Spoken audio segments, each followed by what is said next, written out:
So, all right, guys, we got to get this one right. On three, we're going to say, welcome back to Extraordinary Thoughts Put on Their Mind. 1, 2, 3. Welcome back to our Mind. And we back. That'll work right there. Yeah. And we back. And we back. Y'all did y'all best. And that's all that matters. What's going on, everybody? It's that ordinary podcaster with the extraordinary thoughts that tells you to stop. You know what? Stop. I'm not even going to do that part. This is the law of the jungle. A tale is older and as true as the sky. For the wolf that shall keep it shall prosper. And the wolf that shall break it must die. As the creeper that griddles the tree trunk, the law run forward and back. But the strength of the pack is the wolf, and the strength of the wolf is the pack. I had to get that out there because today I got the creator and the host of the Strength of the Wolf podcast, Julian Billmair. Now, I had to, I'm usually good with my intros, but this time around, I had to do it right. I had to do it right if I was going to have you on the show. I had to do it right. Yeah, that was good, man. It gave me chills a little bit.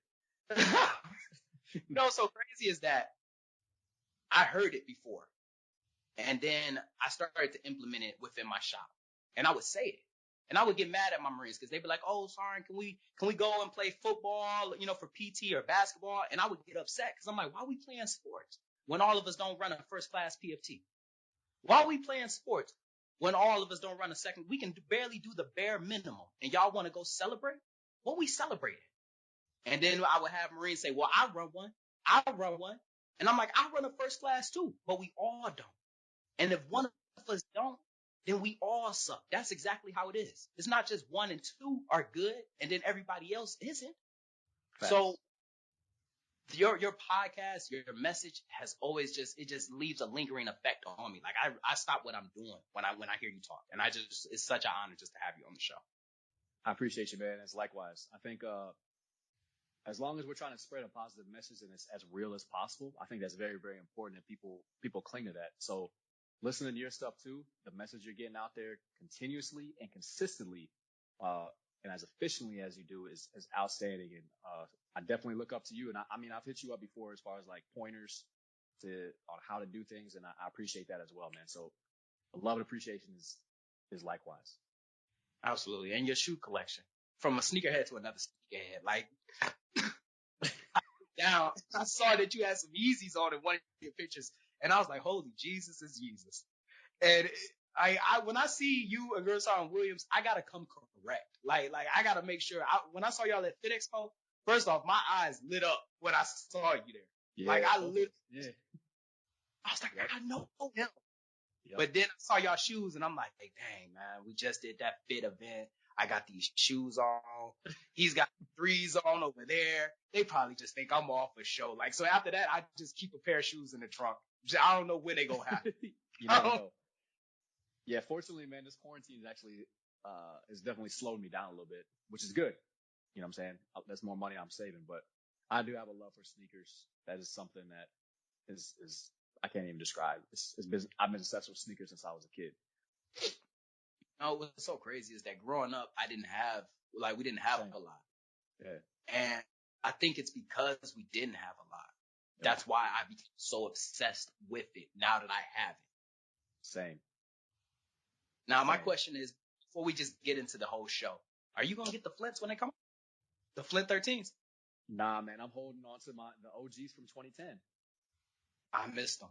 I did not get them. Crispy, clean condition, man. And I don't really like the darker blue on these new ones. But I'm gonna let them. I think the Flint 13s are gonna sit, so I'd have to see them in person. But I'm happy with the ones I still have. I already told my wife she might as well just get mad. She might as well just get because I'm buying them. I'm buying them. Do it. And the kids getting a pair. Everybody's getting a pair of Flints. Yeah, that's what I did with the 2010 ones. I got me, my wife, and my oldest son, he was my only son at the time, but I got him a pair too. But yeah, man, it's a dope shoe. Absolutely. But in that moment right there, we did click, because the same way that I grew up is the exact same way that you grew up. But could you just go ahead and just talk about where you from and everything? Yeah, man. So I was actually born in 29 Palms. And now I'm back here for the third time. So I was born in 29 Palms. My mom and my real dad were both Marines. They did an enlistment around the time my mom, was getting out. They split, got divorced. So then we moved to Germany, spent a lot of time in Germany, about 6 years. And then from there on out, she married an army guy. We bounced around Midwest and the South, and I ended up enlisting into the Marine Corps out of Columbus, Georgia. Yeah. Nice. So did you always know that you was going to be in the military? No, I was actually more rebellious towards it. I was Really? always, yeah, and this is something we could absolutely go deeper into, and that's something that I remind myself all the time, and I remind these young kids, is I was that typical athlete that thought I was going to make it to the league in the NFL. I've been playing football since I was a kid, you know what I'm saying? And I always thought in the back of my mind that was the way I was going to do things. I was going to direct my life. And for the most part, I did. But bouncing around so much had an actual big effect on me. And I lost a sense of discipline, at least what I thought was discipline at the time. I got lazy, but I thought I was doing good. I thought I was doing what everybody else was doing. And then senior year hit me, and it was like I wasn't maintaining my grades. Reality hit. And then it was like, I don't have too many options. And then my ego was too big enough to want to go to a community college. I thought it was too good. So I actually almost joined the Army Reserves. Thank God I didn't. Right? No offense to Army Reserve dudes. But I made the right choice. And I will say that my mom, having served in the Marine Corps, no offense to my dad, who was an Army guy, my stepdad, I think that did have a role. I wanted to make my mom proud. And so that's what I did. I took the leap, and now here I am, man. Well, you know, one of my biggest concerns is, especially being a father, is that we travel a lot. And I always wanted to know, like, you know, will my kids, you know, resent me for that, you know, always picking them up and moving. Right now, my family lives in a different state than I do. And I wonder, like, especially growing up, not having a father in my life and he coming in and out because of alcohol. I was just sitting down having that conversation. And I was thinking to myself, like, damn, in a sense, I've become that. I'm not in their lives. Will they resent me? What will they do? How would they grow up? And I asked that question growing up with military parents. Was there ever that moment, or were you able to move past that? I moved past it, and I'm not going to say during the time it was great. Of course, as a teenager is the worst, man. I went to 3 different high schools in the span of 3 years. So the social part, it numbed me to the point where, in a good way, to where I know how to survive on my own. I don't need to try to fit in, you know what I'm saying? And that translated actually into the military. I didn't have to try to be the cool guy. I knew how to just be myself and roll with it. And that's something that both of my parents absolutely told me since day one. So I've never resented it. I think there's some things that made me better. And there's probably some things that at the same time, with the numbness to trying to be social butterfly, there's also the aspect where I had to kind of get out of my comfort zone a little bit more. So there's that. And I was talking to my wife about it too, man. It's like, that's that generation of me growing up like that. And then now my kids are just like how you're saying. And I was telling her, like, you know, 6 to 8 more years left of this. And I'm just ready to have my family and my kids' kids just be in a place where they grow up with other people. You know what I'm saying? I want that for them. And I think that's important. And I think all dads should want that.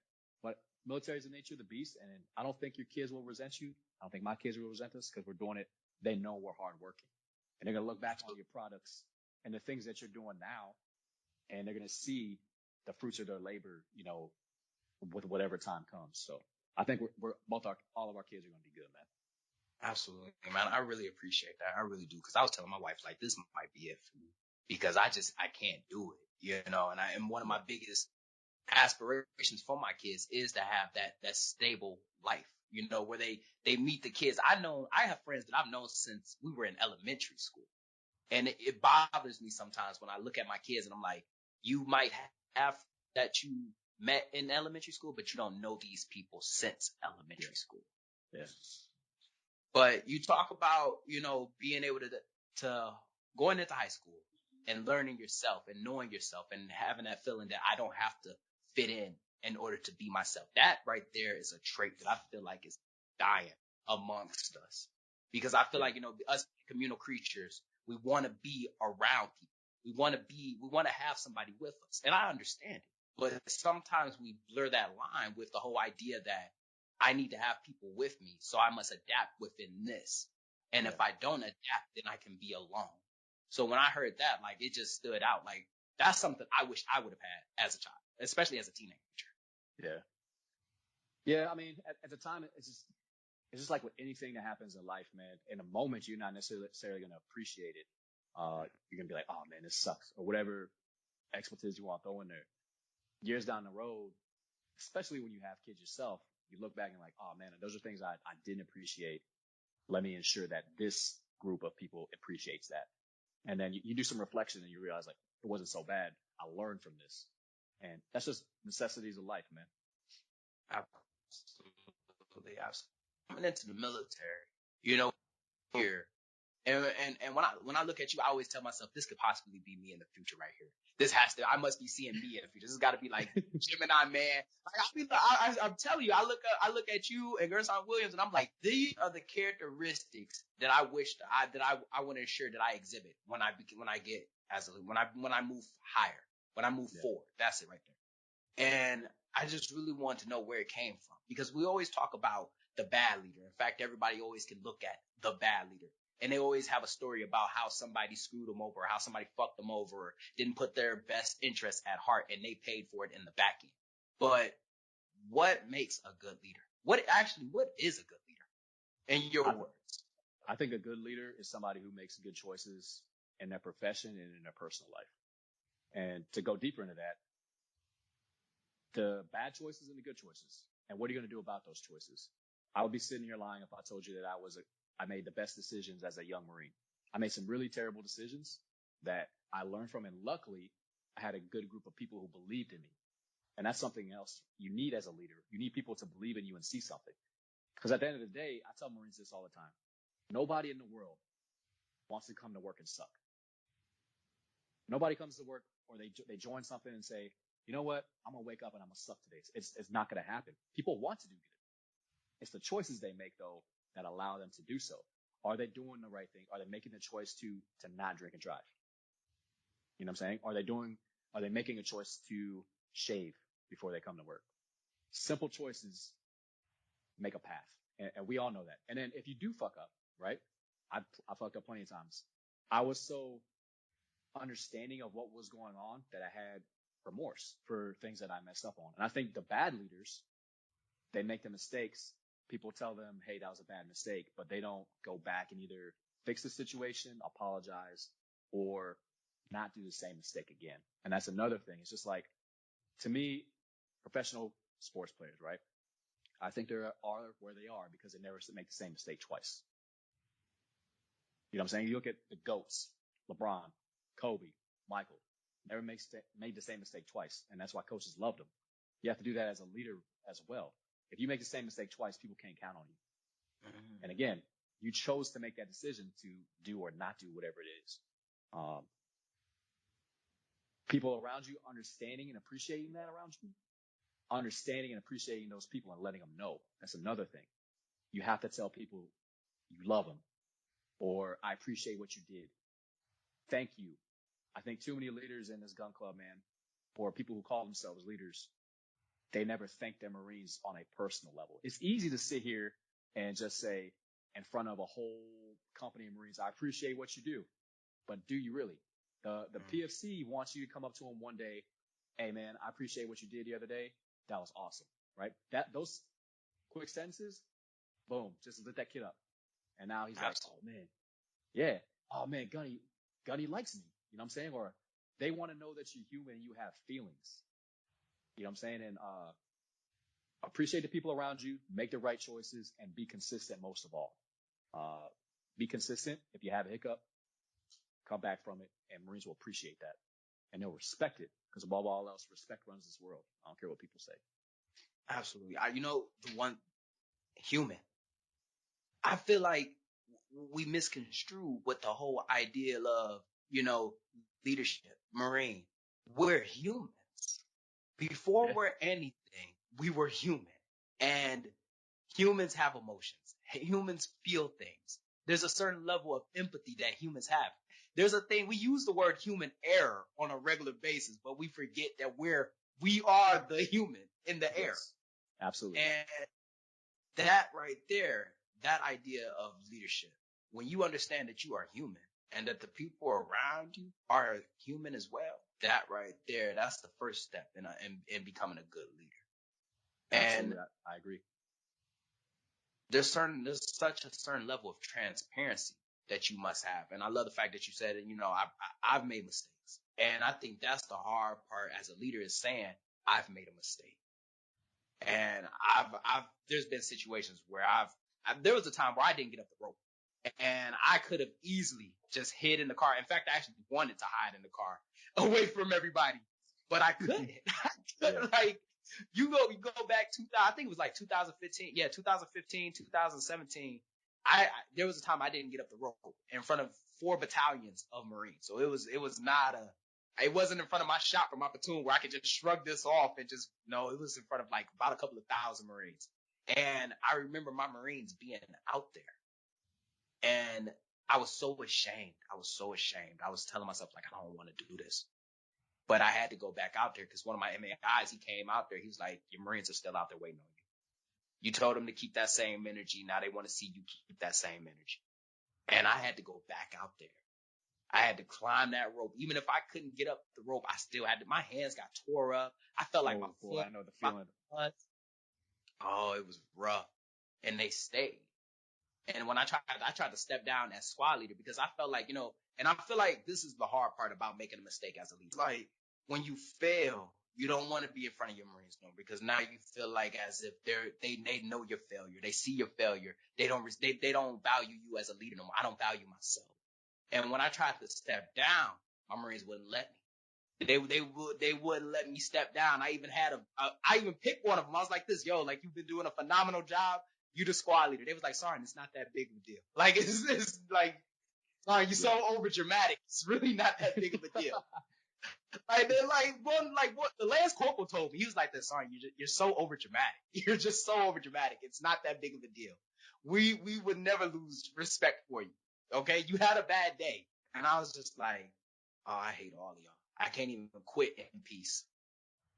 But I guarantee you, the reason why that Lance Corporal said that to you is because you were consistent.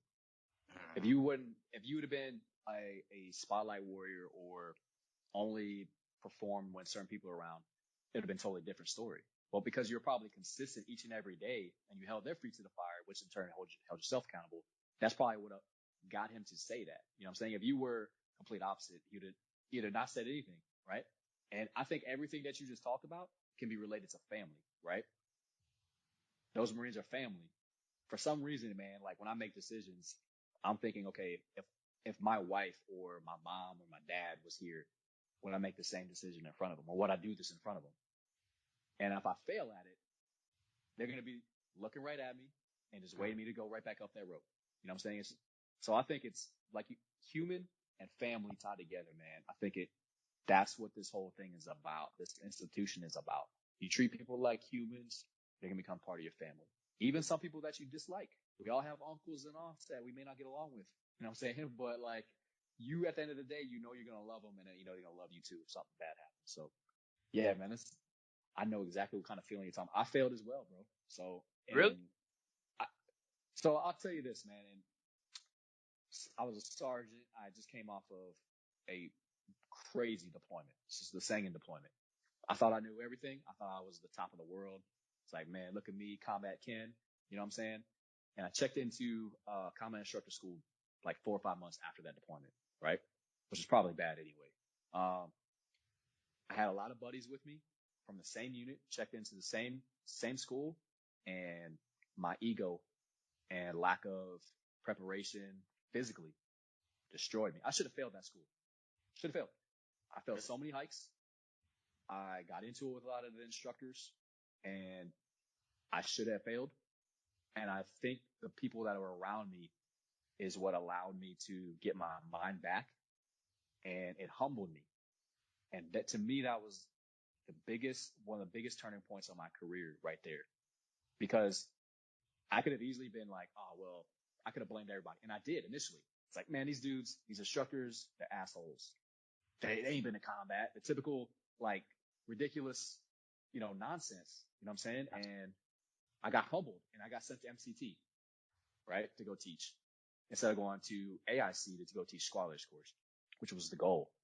Boom, humbled. From there on out, I said, by the time I'm done with this SDA, I'm going to be a meritorious staff sergeant. A year and a half later, meritorious staff sergeant after being a sergeant for only 2 years. And so it drove me. It turned my whole career around. And because I had failed in front of dudes I had been in shootouts with in combat, it humbled me because I was like, man, that's family. I can't fail in front of family. Absolutely. And they pushed me. And now here I am. So yeah, man. You know, ego, like, it's so hard, especially when you always have the right answer. And I feel like that's the part right there. It's because we've experienced it, we've done it, we've been in these type of situations that it's so easy to forget when we fall or when we fail. But ego, that's the hard part right there. Especially as Marines, man. Mm-hmm. Especially as Marines. And you always see it, like every Marine, and I feel like that's it right there. That's the breaking point right there. That's what separates the follower from the leader, is the moment that the ego pops, the follower can finally start leading. But then again, also, you have the predators. And the moment that your ego pops, oh, this is his weakened state now. Oh, this is his, he's admitting that he's wrong. He's showing remorse. Let me swoop in. And it stops us because it's like, no, I'm never wrong. No, I'm going to keep pushing. And that ego keeps you keep going when you're hurt. That ego, knowing that you're really injured. That ego keeps you pushing even though you know you're wrong. And what I ask is how do you tame the ego? I turned it from simple 2 words. I turned it from cocky to confident. So to me, when I hear the word ego, I think cocky, right? And I think, I'll say this, man, if a sergeant isn't borderline cocky, right, he's not there yet. I think a sergeant should be that in a way. They should feel like they've made it because the humility will come, right? And it's just a matter of what's going to turn them to make that change. And for me, that moment, right, it was like, okay, I can't be this arrogant guy. I don't know it all. These people that have been in longer than me, they don't necessarily say they know it all, but they damn near do. And I look up to those people. So I decided, okay, I got to perfect my craft. I have to be confident in my craft, but at the same time, understand that people around me and above me do know better. I have to learn from those people and just keep it quiet. And then when that comes out or where that opportunity presents itself, I perform and then move on about my business. And it's just like, for me, like drill. Like people look at me and they're like, there's no way this dude knows how to drill. There's no way. What they don't know is I used to want to be a DI. I taught all the drill at sergeant's course. I love drill. But when it comes out, it was like, Gunny, whew, okay, Gunny. I wouldn't have guessed that. I would not have guessed that. No, bro, I smoked so many people in drill, besides drill instructors who've been doing it for years. Give them credit, right? But drill manual, all that stuff, I'm into it. That's something that we, again, well-rounded, right? But nobody's going to know that until I go perform it. And then it's like, oh shit, he can do it. And then you walk away, you taught him something. There's no need, I don't got to brag about it. I don't need to rub it in people's faces. I do it, I execute, teach them something. And that's it. There's no need to talk about it and brag about it. You know what I'm saying? So I think, yeah, just turn it cocky to confidence, I think is key. Absolutely. Absolutely. You know what's so crazy is that it's the other way. It's reversed for me. Everybody looks at me and they like, oh, Thick Pen, you must be ready to go to the drill field. Like, you must, like when the SD, every time I get hissed, it's always DI because of my tattoo. So my sergeant major, he comes out there. He's like, let me guess, drill instructor. And I was like, no, sergeant major, like recruiter. And he was like, well, not with those tattoos. I was like, all right, then send me to MCT. I'll be a combat instructor. He's like, oh, not with that. And I'm just like, okay, y'all want me to say it. I hate drill. I hate it. And there's nothing wrong with it. There's nothing wrong with hating it, right? So, and that's what what I just told you is how I used to tell the sergeants. The typical dudes are like, man, I hate drill. Drill's stupid. Okay, cool. But it's an expectation for us to understand it. You know what I'm saying? You're expected to know your job, right? Mm-hmm. You suck at your job. No. Do you want to suck a job? No. So if your Marines expect you to teach them something, and you know what? I'll give you another story. I'm on the meritorious board, right, for Staff Sergeant. He's like, hey, Sergeant Billmair, I'm going to give you this NCO sword. His first sergeant says, this NCO sword, I need you to do present sword. I look at him, embarrassing moment. First sergeant, I've never touched an NCO sword or performed sword manual in my entire career, right? That moment forward, drill. True story. Oh. Yeah, so I didn't make it in that round, right? I had to go back and do it again. And it made me, I grabbed my first sergeant that I worked for, and I said, first sergeant, teach me everything there is to know about the sword manual, because this is never happening again. So I told my Marines that I was like, you're Marine, you never know what you have to prepare them for. If they go on a board and they're like, Sergeant, can you teach me some drill just in case this happens? And you're like, I don't know. You failed them. Mm-hmm. You failed them. So you don't have to like it. You don't have to love it. But just like with anything, if it's an expectation of you, at least have a general understanding and know where to find the answer or the tools. You know what I'm saying? So that was my way of trying to get them not necessarily interested in it, but like to get it done and then have a little bit of belief and excitement about it. So yeah, man, that happened. You know, I appreciate your honesty. I really do. Because I've been on boards and they've asked me questions that I know in my heart I did not know the answer to. I did not know the answer to. But I was so afraid to say I don't know. Like that level of transparency, I just felt like I couldn't cross that line. And I would just say whatever answer came to my. I was on a board one time for Meritorious Sergeant, and they asked me, they said, who's the Secretary of Defense? And the first, I did not know initially. I was just, and you know, it's so crazy. The chain of command is right out there, and I wasn't paying attention to it. Yeah, and but you're stressed, bro. It's part of it. I was nervous. So what'd you say? And I looked at him. I looked at Sergeant Major dead in his face, and I was like, Hillary Clinton. Just like that. Hillary Clinton's secretary. I never smiled, nothing. I just kept it straight. I saw my Sergeant Major, who also was on the board. He looked over at me, and he just shook his head.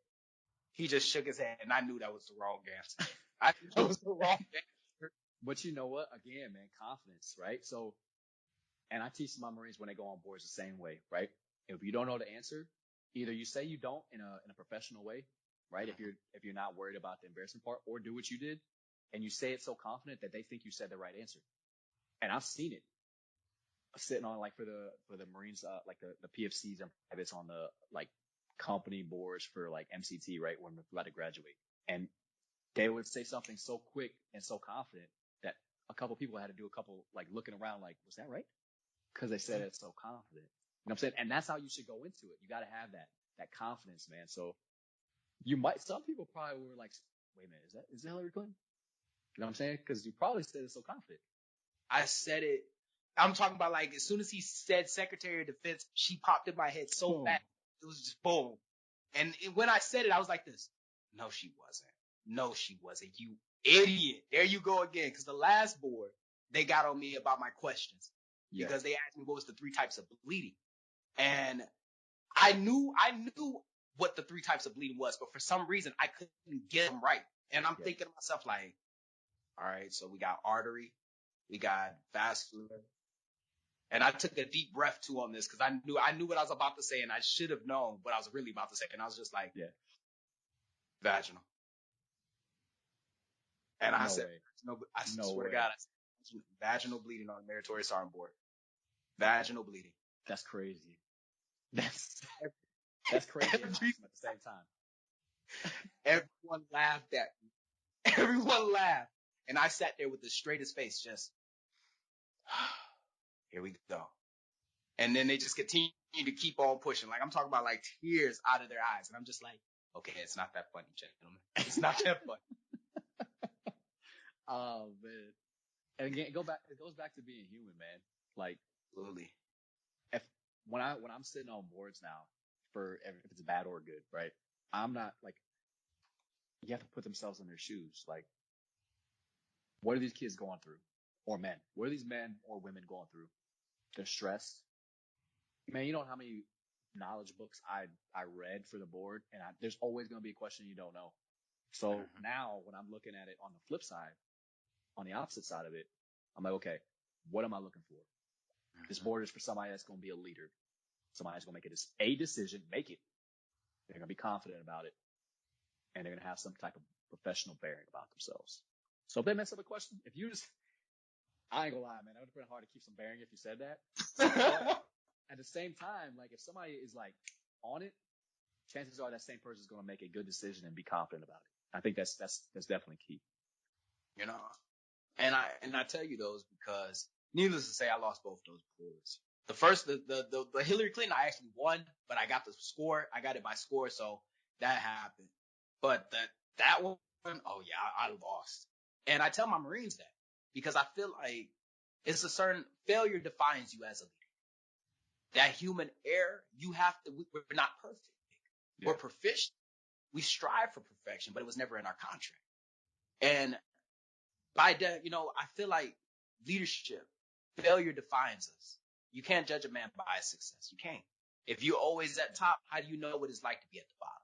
How do you appreciate the bottom? So failure as a leader, what do you think about it? I think like we kind of hit on is admitting to it, right? Mm-hmm. Building on it. And if a Marine fails, you can't be a hypocrite. I think that's very key too, is right there. We all know somebody that did the same mistake as somebody else that's superior to us and either did not get punished or whatever, but then some person does the same thing. It's a big deal. You can't be a hypocrite. I can't fail at something and then somebody does the same thing and I get in their ass. I have to approach it the same way a lot of people approach it with me. Talk to them like an adult. The one thing I've learned about talking to people, and I had to learn this the hard way. If a Marine jacks something up, is late for work, for example, right? I'm going to let the people in between me and him handle it. But instead of jumping to that person and meeting them in a parking lot and destroying their eardrums, I'm going to be like, hey, come see me at lunch. And the reason why I'm doing that is because I love the fact that you said the people between me and him handle it because I know who those people are. Those people are me. Yeah, you should be. You know what I'm saying? One, because if I jump down to that, let's say it's PFC. If I jump down to that PFC, I just took your power away, right? I'll let you handle it, let you sift through it. But the reason why I'm telling him to come see me later, emotions, right? Too many people, we fail a lot of times because our emotions get the best of us. But by adding a couple hours in between morning formation and chow, I'm relaxed. I'm thinking about it in her perspective. And now emotions out of the way, I can talk to that individual and actually listen by just sitting there yelling at them and nothing. The reason why I learned this lesson is because I jumped in the Marine's ass and it was over something that wasn't their fault and it was out of their control. You just never know what happens, right? Marine's late. Okay. He's late. Why is he late? Sometimes it's a legitimate excuse. And when you feel like a big idiot, when you yelling at somebody and come to find out it was something that you should be aware of as a leader that happened, but instead you ruined it. And now that Marine's not going to talk to you. And it spreads. Absolutely. It spreads. Everybody's like, oh man, that dude's unapproachable. Yeah, because you severed that relationship with your dudes. So when you fail, don't be a hypocrite and also take emotions out of your choices and decisions. And you're going to think a little bit clearer. That's going to take away from the possibility of failing. Absolutely. Absolutely. The emotions, well, first and foremost, I don't know who needs to hear this, but your Marines know that you failed before. They know. And I feel like we as leaders, we walk around and we act like the Lance Corporal Underground is just so far apart from us. No, first off, we were a part of the Lance Corporal Underground. The worst of them. The worst leaders, man, used to be the worst Lance Corporals. Ask them. Oh my God. I tell my Marines all the time. I tell them, I was like, yo, like you would not have wanted to see me as a PSC. A PSC stops a piece of shit. Like, I don't even understand. It was because of good leaders that I was even able to make it this far. It was because of good leaders. And I say it all the time. Good leaders saved me because my attitude was terrible. I had it wasn't even what I was saying. You could see it in my face and tell I got an attitude. Yeah, I'm the same way. I try to hide it now. I try to like have a good poker face, but my face will betray me. Like it betrays me in a heart. That's my wife, bro. I'm sitting back, like if my Marines, like you would hear like, Marines yelling at another Marine or talking to another Marine and he'll say something or like listening to another NCO talk. And if I don't agree with it, I try to look away from the Marine so he doesn't see that I'm not agreeing with what he just said. Like he'll say some wild stuff and I just like, yeah, man. I'm going to go with that, because we supposed to, but hey, let me talk to you offline for a second, man. What did you just say? Like that was wild. And you lucky I ain't almost embarrassed us. But emotions. Me as a corporal. Oh, corporal therapy was terrible. Corporal therapy was terrible, and I was cocky too. I was cocky, and I even started to separate myself from my peers. Like you start to designate the weak corporals from the strong corporals. I was like, well, if you're not like me, then you're a weak corporal. And I remember as a young sergeant, that same mentality carried over. And I love the fact that you said severing it, becoming unapproachable, because I remember a corporal therapy, that young sergeant was not approachable on the wrong moment, because I would say things like this: let the staff build their emotions up. That ain't my job. Hey, go let the sergeants talk to them. That ain't my job. We're here to scorch the earth. That's it. And I can't believe I would say stuff like that. But I remember the whole, you're a bulldog. That's it. You do your job. You leave Marines. You chew ass occasionally. Sometimes it might be a lot than usual, but that's not your part where you build them up. And then when it was time for me to learn how to build them up, I didn't even know. I'm sitting there awkwardly like, so you got your ass chewed today. That's crazy, right? I'm the one that chewed his ass. I'm the one that did. I was like, so what happened? It's like, well, I was late, Sergeant. Wow, man, that's weird, especially because I got kids, and I'm never late, but let's hear your story. What you was doing, playing video games? Zero empathy, terrible leadership. And it took failing. It took not understanding my Marines. It took them, I can't talk to you. Corporal so-and-so knows it, but I can't talk to you about it. And I think the hardest part was having a fire team and not knowing what's going on in my fire team. And how do you become that approachable leader? How do you start to build that emotion up and start to be able to create that bridge? Man, maturity, it has to come. And for some people, it comes sooner. I have seen PFC's junior lance corporals have a lot more maturity than me, even as a sergeant, that take on other people's problems. And they're they be like the platoon, like Oprah, you know what I mean? Like everybody goes through the problems because that guy can listen. And in order to be empathetic and to be approachable, listening and hearing two different things. We all know this. You know what I'm saying? You go in a certain first sergeant's office, you tell them a problem, they're just nodding their head. Yeah. Oh, damn. You know what I'm saying? A couple of those. You walk out like, this motherfucker didn't listen to me. He did not at all. But when a dude is asking you questions, even if you know he doesn't care and he has better things to do, the simple fact that he is at least trying to take interest, that's what matters. And that's when people, again, the Marine Corps is so small. Your units are small. So when people find out about these things, it spreads like wildfire. And empathy, understanding that they're human, and listening, like any relationship, is key. And people will come up to you and give you the whatever issue it is. Even if, look, man, I'd be lying if I said I wanted to hear everybody's problem, right? I got my own problems. We all do, right? But I know if I jack that up, that might be the Marine's first time talking to me. If I screw that up, he's never coming to me again. Absolutely. And I now I take pride in that. It took me a long time to realize that. Cause I used to be selfish and just like, hey, go talk to your corporal or sergeant. I wasn't realizing he was coming to me because he thought I was approachable. So it takes time, it takes maturity, and it takes the ability to understand people. Absolutely. Absolutely. And I couldn't agree more. I couldn't agree more because it just took, because when I got promoted, I was, by the time I became a corporal, I was like, what, 20, 21? It took, luckily I deployed right when I picked up corporal. So we deployed, and being out there it honed my leadership, but at the same time, it still didn't fine tune the parts that I'm going to need later on. I ended up getting NJP'd as soon as I came back from that deployment. Matter of fact, I actually got NJP'd the day I graduated corporal's course. My incident happened. Yeah, oh God, it was terrible. It was terrible. My sergeant major actually spoke. He was my guest speaker. That's crazy. Oh, showing up to his office that Monday. It happened Friday. I'm showing up Monday and he just looking at me like, are you serious?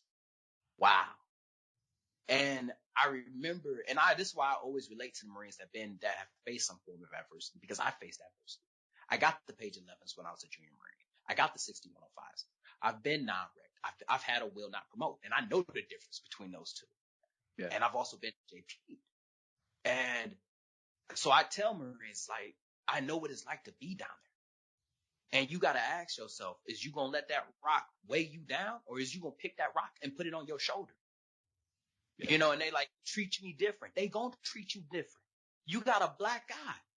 You might as well have cancer. People, you got the coronavirus. They want to keep you 6 feet away from everybody. You lucky you didn't get fapped out somewhere, but you here. What are you going to do with it now? And I remember, and I say that because I remember that same sergeant major that spoke at my graduation. During my NJP, it was his words that saved me. It was his words that let me keep my rank. And he said, he's salvageable. I didn't even know what that word was. Actually, after the NJP, I looked up what the word salvageable was. I did not know what it meant. And I was like, did he just refer to me as a car crash? But I understood. And it was that moment right there that just changed my whole idea of what leadership was, like to be there for the Marines, to try to keep them out. You know, we can't keep Marines out of trouble. Marines in trouble gonna go hand in hand. But to be that leader, to listen, because he really listened. And I told him the situation. I told him the problem. He really heard me out. And he was there even when everybody else was like, hey, just go ahead and burn them. Send them to the brig. Do what y'all got to do. So I really appreciate that part right there, especially as leadership and creating that barrier, that bridge between the Marines. And what's crazy is him saying that to you. Look how much further into the second, third, fourth order effects that's gone. By him just doing that in that moment, right? Him to you, you're carrying that to your Marines, right? Who are then going to carry that. That's why, man, small moments, bro, is so important in how you treat people as humans, because you just never know how long that's going to extend, man. And that's how you create toxic environments by doing the opposite. So kudos to that sergeant major, man. Kudos to you for carrying that message. But again, it's just like those small things can go such a long way, man. It's crazy. And I remember you talking about being selfish. And when you said that, I'm talking about, I'm in the smoke pit, sitting down, watching the video, just like, damn, yeah, that's true right there. That's true. And being that non-selfish leader, picking your Marines up, teaching your Marines, the training that you give your Marines is the same training that they're going to pass down to somebody else. The little things that you say to your Marines is the same things that they are going to adopt and pass down to someone else. Yep. And it's a double-edged sword, because that can either be good or that can be bad. Yeah, that's true too. So I just really wanted to just get that idea right there, as far as just being that good leader, that idea of immortality, and just being like separating that selfish part, because we all have that time where I really don't want to deal with it. I really don't want this. Dang, I'm not going to get praised for this, or I'm not going to get this because I got to stay here. I got to do this. And that's a hard part, because I'm going to just be 100% with you. What happens if my career, I take that step out there? What's going to happen with my career? I still got to eat too. Yeah. And that's one of those tough things that we gotta, and I've had a lot of people ask me the same thing from that video. It's like, I get it, but I have to be selfish too. And there is a level of being selfish. But what I tell people is this. Typically, Marines are selfish in the way that they're wanting some type of reward for something. Those rewards are either promotion, public recognition, or an award once they leave, or for whatever it is specific, right? If you are unselfish and you just focus on everything around you, those things are going to come because people are going to see it. So we can't focus on that. Like, oh man, I got to do this. I got to go volunteer here to get this on my fit rep. I got to go do this, because now you're not doing it you're not doing it in a genuine way. You're fake. But if you're genuine and you're real and you're taking care of people, people are going to see it. It's going to be hard. It's going to be hard. And you think people aren't watching you, and they might not. Eventually somebody will, and your fruits of your labor will come. But in that moment, man, like, people need you. It can't be the other way around. And I think that's key. And that's something that these young guys need to understand. Cause it's hard when you're young, man. You got family, you got bills. We say we don't bring up problems at work, but we do. But they just have to understand their junior Marines need them, because eventually they're going to be out. There's going to be another war, and they're going to have no control over what those dudes do in that war because they failed them, and they're going to have regrets. And I think that's very, very important not to have, especially as, further on past your career. So that's my feel on it, man. I ain't about to lie to you. I sat here and I took notes on everything you said. I really did. But just like that, another extraordinary thought left this ordinary mind. I hope you enjoyed this episode half as much as I enjoyed making it. Brother, if you got anything for the Marines, one last save round, where can we find you at too? Oh yeah, you guys can find me on YouTube. I got my own channel, SOTW Training, or you can search my name, Julian Billmair. Instagram, SOTW Training. Podcast, SOTW Project. But more importantly, man, I'm here for anything. People can talk to me about fitness, personal issues, leadership, guidance. I had a Marine ask me the other day about fit rep questions. That's my job, man. My leadership goes further than just what I do in my own unit. It goes into social media. I think that people need to understand that as well. But I would say my last round, man, is for people to understand that eventually they're going to hang this uniform up, and the things they do now are going to affect what they do after. The people that are at their retirement ceremony, is it going to be a reflection of how they took care of people? And then once they're gone, man, there's no coming back to this thing. So what type of relationships did you build? What type of things did you do to help your legacy? That's what's important, not the other stuff that's going to come anyway, the promotions, the awards, and all that stuff. So that's my advice to anybody. Absolutely. Absolutely. And just like that, stay hungry, stay motivated. I'm out.